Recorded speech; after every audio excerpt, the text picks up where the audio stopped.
Action. Imagine someone kills your closest family member. You would be overwhelmed with emotions such as anger or depression.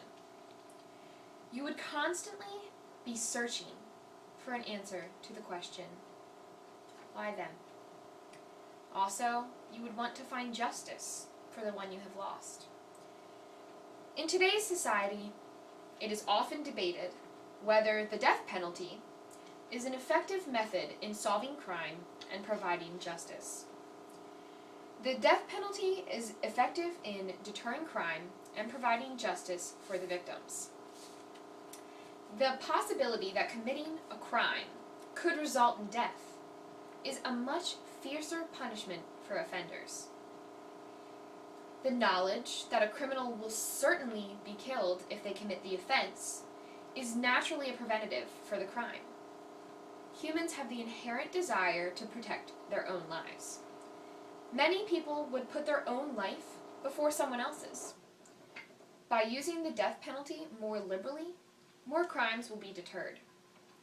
Cass R. Sunstein, J.D. Professor of Law at Harvard University Law School, and Adrian Vermeule, J.D. Professor of Law at Harvard University Law School, gave us a statistic that a leading national study showed that each execution prevents some 18 murders on average. Whether it's one life or 18, it is necessary to use the penalty to protect as many lives as possible. Today, we place a high value on the life of innocent people.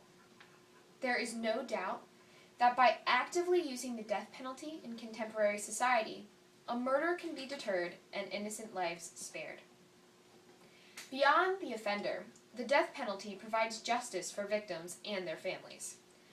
Of the many benefits to the death penalty, by far the most common is the justice it brings for victims. Often, the family of victims needs some sort of closure for the member they have just lost. If the murderer is simply detained, they still have a fear he could create the same tragedy for another family. In many cases, often the victim's loved ones seek closure, not money or seeing the murderer placed in a cell.